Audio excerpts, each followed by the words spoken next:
Hey beauté divine, bienvenue. Je vais raconter un peu plus, pourquoi j'ai décidé de faire de l'abstinence, sexuelle.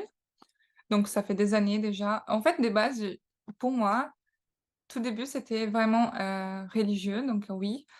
Quand j'ai commencé, bah, quand on m'a dit qu'il fallait que j'épouse quelqu'un et que c'était, vraiment enfin, qu'on était censé de partager ça avec, notre amour, après le mariage, bah, pour moi, c'était logique. Enfin, dans le sens où je me disais: c'est vrai que c'est quelque chose d'intime, on fait l'amour, donc il faut quelqu'un qu'on aime et il faut quelqu'un qu'on sent à l'aise, quoi. Donc pour moi, OK, c'était parfait. Après, quand c'est passé, les traumas et tout ça, bah, je commençais à me dire, heu, en soi, je suis célibataire, je pourrais avoir d'autres relations. D'ailleurs, j'avais envie de me dire: «Voilà, j'ai pas envie que mes habits, ce soient les seules références que j'ai». Et sauf qu'en même temps, j'avais un blocage où je me disais, «Bah, voilà, j'aime pas ces gens, ils m'aiment pas» et ça me paraît un peu comme si je rabaissais mon du coup, j'étais fâchée contre Dieu, hein. J'étais plus religieuse du tout et la vision que j'avais, c'était juste me dire que pour moi, c'était un manque de respect envers moi-même que permettre que quelqu'un qui m'aime pas, vive des moments d'intimité avec moi alors que en gros, là, j'explique bien, mais en gros, c'était juste que j'avais une grosse tête et que je me disais, «Ils méritent pas mes fluides». Et changer de fluide avec ces gens. Bon, j'avais aussi peur de tomber enceinte, j'avais peur, des mes possibles réactions aussi, et même, que ce soit nul. Il y a beaucoup aussi des gens qui disent, «Ah, les hommes, ils savent pas où se trouve le clitoris» ou des choses comme ça. Donc je me disais: «Mais quel intérêt de vivre un truc, ça se trouve, va être négatif et en plus après il va peut-être en raconter à ses amis, donc voilà, au début, c'était vraiment je pensais à un peu à ma réputation et à me dire heu, que c'est, pour bon, qu'on est coincé à cause du christianisme, parce que ça nous empêche de partager avec, les autres, que c'est pas aussi, heu enfin, comme quoi c'était une pensée vraiment, fermée du patriarcat, parce que la femme, elle est soumise et qu'elle doit être, l'objet de son mari et tout ça. Donc je commençais à me demander: «Est-ce que ça a du sens, ce que les gens racontent ou pas?» Et déjà quand j'étais petite, il y avait un cours, de sexualité à mon école au Brésil. Donc on avait quoi, 10 ans et moi je m'en foutais complètement. Je me rappelle que je savais enfin, j'avais pas du tout écouté. Et la seule chose qui m'intéressait, c'est quand la prof, elle a dit que de toute façon, on devait retenir, c'était que il fallait qu'on se pose 3 questions et que les 3 réponses soient positives. Je sais plus trop c'était quoi les questions, mais c'était en gros, c'était: «Est-ce qu'il m'aime et que je l'aime?» Ah non, si, je me rappelle. «Est-ce que je l'aime et qu'il m'aime? Est-ce qu'on a envie tous les 2 et est-ce qu'on est prêts tous les 2?» Donc et elle disait que de toute façon, tout ce qui était, hem pratique, enfin, c'était pas grave parce que si la personne nous aime et qu'elle a envie, qu'on était prêt, ben, ça veut dire qu'on serait avec la bonne personne, qu'on pourrait en parler et qu'on finirait par trouver, ce qui nous plaît à tous les 2. Donc pour moi, voilà, pas besoin d'en faire des tonnes.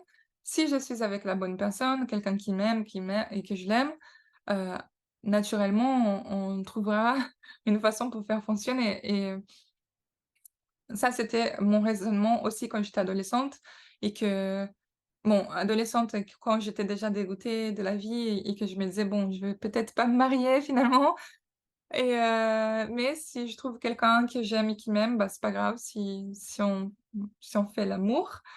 Mais par contre, après quand j'étais tombée amoureuse, j'arrivais pas forcément non plus parce que je me disais que, s'il m'aimait, bah, il m'aurait demandé en mariage. En mode, pourquoi il m'aime pas assez, en fait, du coup, donc je vois pas pourquoi je le ferais. Après enfin, je me disais c'était un combat interne et je me disais: «En même temps, je vais aller trop loin». Enfin, c'est vrai qu'il y avait cette notion comme quoi avant de se marier, il faut savoir si on est compatible, mais moi, je me disais: «Moi, ce qui m'inquiète, c'est de savoir si lui, il est beau gosse», parce que moi, je suis sûre de moi, en mode il va aimer, ça, c'est sûr. Mais est-ce que moi, je vais aimer? Et quand j'ai vu que enfin, c'est ça qui m'inquiétait dans les mariages, sans avoir rien fait avec son mari. Je me dis: «Je sais pas, comment va être son corps». Je sais que pour moi, c'est hyper important, qu'on soit attiré physiquement aussi. Donc je m'imaginais, tu imagines, tu crois qu'il est beau, magnifique, à ton goût et après, ça te plaît pas du tout, il t'est pas attiré, mais tu es déjà marié avec lui. Et c'est ça qui m'inquiétait, en fait, au début et la fille superficielle. Mais c'est vrai, hein, je une de mes hantises les plus grandes, c'était, de rencontrer quelqu'un, tomber amoureuse, qui lui aussi m'aime et que s on s'est mariés et que ça laisse aller, qu'il commence à avoir un bidon et tout, en mode, mais bon, ça c'était là, c'était pas encore, c'était que des raisonnements qui me passaient par la tête et qui me faisaient ne pas avoir envie de coucher avec des gens. Aussi parce que je voyais mes copines tout le temps, pleurer parce qu'elles avaient eu des coups, d'un soir ou des coups, comment on appelle ça? Des, quelqu'un là que tu vois tout le temps, j'ai oublié, mais tu vois? Des plans de cul et que la personne la rappelait plus et tout, et je me disais: «Bah, tu l'as cherché, enfin, il fallait pas faire ça avec n'importe qui» et après j'ai eu une expérience quand même, enfin, où j'étais avec quelqu'un que c'était, pas du tout, enfin, je vais pas dire que je m'en foutais de sa vie ou quoi, parce que quand même je tenais à lui, ça faisait des années que enfin je tenais un minimum, hein, j'étais pas amoureuse ou quoi, mais il était très attirant et en fait, c'était à la base, je l'ai fait par vengeance, parce que je me suis dit: «La personne que j'aime vit sa vie, donc je vois pas pourquoi je vais me priver moi aussi et puis, ça va me permettre de savoir si c'est bien ou c'est pas bien» et à la fin, ça m'a confirmé comme quoi c'était pas bien. Même si, lui, c'était parfait, que ce soit physiquement ou, ce qu'il faisait, je trouve que vraiment, il y a rien à redire.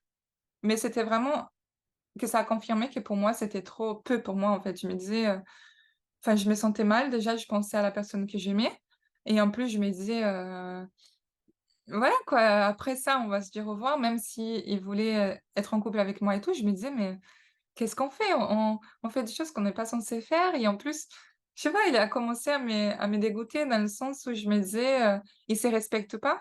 Il fait ça avec une fille qu'il aime pas et qui pense à quelqu'un d'autre et j'ai commencé à ne plus l'admirer. Donc pour moi, c'était encore plus en mode, non, on agit comme des animaux alors que ça devrait être quelque chose de plus, important et c'est comme si on cherchait justement cette connexion avec quelque chose de profond. Sauf que là, c'était pas profond du tout, c'était juste, mécanique, même si OK, on va peut-être, être gentil avec l'autre, avoir un peu d'affection, mais c'est pas de l'amour quoi, c'est les gens ils disent: «Mais si, on partage de l'amour, on s'aime et tout». Je connais même pas la personne, tu es là, tu t'aimes même pas toi-même. Du coup, moi, j'avais vraiment ces idéaux-là.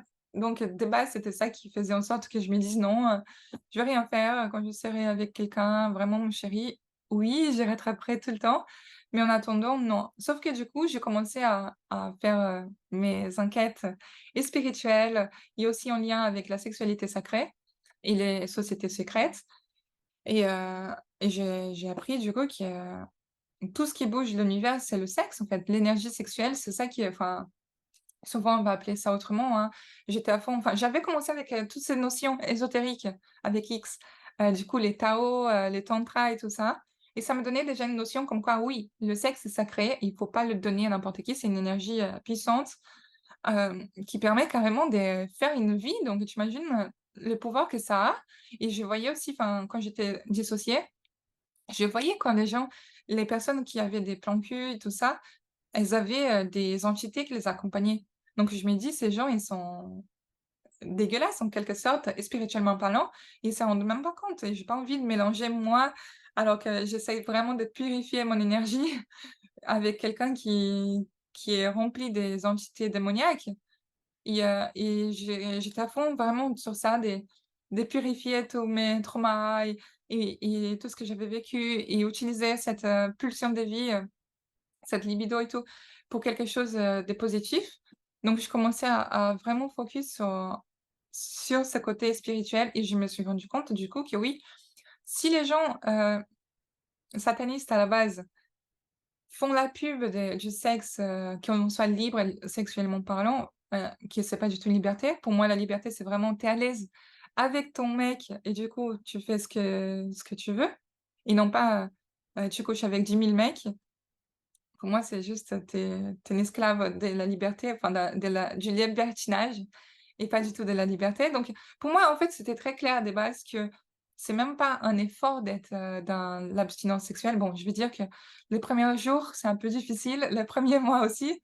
Surtout, moi, j'ai parlé avec, ben, la personne qui me plaisait.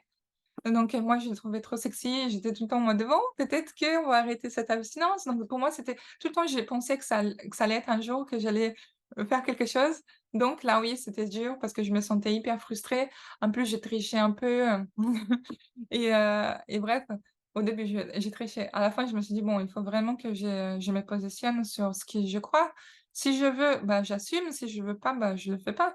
Et du coup, je me disais: «OK, je veux avec lui, mais on n'est pas en relation, donc je veux pas, en fait. Donc laisse tomber, arrête de te faire des rêves et accepte que, bah, que c'est important pour toi». Et tout simplement le fait d'accepter et de me dire que: «OK, je ferai pas ça, donc ça vaut pas la peine que je mette autant d'importance». Ça a arrêté d'être un poids, ça a arrêté d'être une inquiétude, j'ai arrêté d'être frustrée aussi. Et bon, il y a des jours où tu vas te réveiller, tu vas dire: «Mince, j'ai envie» et ah! Mais après tu prends une douche et ça va mieux. Donc je pense que c'est ça aussi de quoi on s'alimente. Si tu penses tout le temps, si tu passes ta vie dans des sites porno, ou à parler des ou à mater des gens ou j'avoue en salle de sport souvent, tu vas voir les gens là, et tu vas avoir des tentations, mais si tu te focus sur ce que tu fais, tu mets ta musique, tu essayes de pas trop tomber sur la tentation, c'est facile. Donc bref, tout ça pour dire que, à la base, c'était parce que je croyais vraiment au couple, mariage. À la fin, après, je me suis un peu éloignée et je commençais à me poser des questions en mode, «Ça se trouve, c'est moi, je suis fermée d'esprit». Sauf que par l'expérience que j'ai eue, même si l'homme, avec qui j'ai eu des expériences faisait tout parfait, je pense vraiment que je sais pas si on peut faire mieux de ce qu'il faisait. Après, j'ai pas trop de références, mais par rapport à ce que mes copines disaient et par rapport à ce que j'ai vécu, il y a pas photo, c'était trop génial, mais c'était génial que pour les corps, en fait et 1 heure après, c'est du passé et après, ton envie, elle revient et c'est comme un cercle vicieux. Il faut recommencer, sauf que la personne, bah, tu la vois plus pareil et bref, en fait, je pense que ça peut les gens qui vivent des relations, heu, sexuelles tout simplement, c'est des gens qui ne respectent pas leur âme, ne comprennent pas l'échange, spirituel, énergétique qu'il y a. Des gens qui ne s'aiment pas assez, qui sont dans l'insécurité. Ils essaient de se rassurer avec une pulsion et moi je l'ai eu, enfin, quand j'étais amoureuse et que j'attendais, bah, j'avais tout le temps envie parce que justement j'étais insécure donc je voulais rattraper, enfin, c'est comme si on essaye des cons enfin des on en fait plus parce que justement tu as envie d'éprouver, de te libérer de cette, envie et c'est un, comment ça s'appelle? C'est un réflexe, non, c'est pas un réflexe, le mot.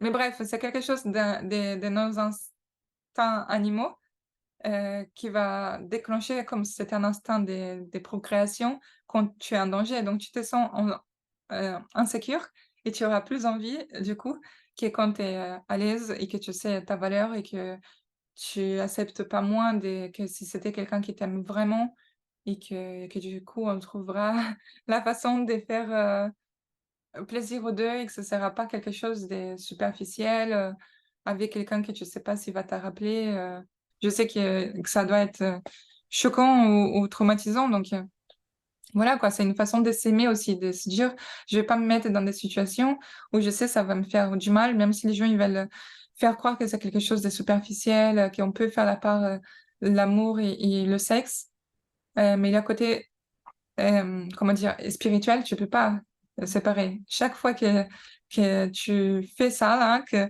cette rencontre d'énergie, ben, c'est comme une promesse de ton âme et avant, j'ai parlé beaucoup de comment ça fonctionnait au niveau spirituel, vraiment l'échange d'énergie, que souvent ça reste bloqué parce que justement les gens ils sont pas alignés, ils s'aiment pas donc ça va pas faire cette, montée complète et que du coup, c'est comme si on portait un poids en nous, c'est comme si on servait des bref, on se sent pas bien après, donc ça sert à rien et voilà, c'est pas parce que, je suis puritaine, coincée, non, au contraire, j'adore et je pense que je vais le faire très souvent quand je serai mariée, mais en attendant, Voilà quoi, ça va, c'est pas un sujet enfin, je pense pas que ce soit le plus important, quand on est célibataire. Enfin, les gens, ils sont célibataires, ils vivent comme s'ils étaient, avec 50, personnes en même temps. Alors que moi, si je suis célibataire, je suis vraiment célibataire. C'est en mode je suis avec personne et quand je serai en couple, bah, je ferai des choses de couple. Enfin, des couples, non, quand je serai mariée. Bref, voilà.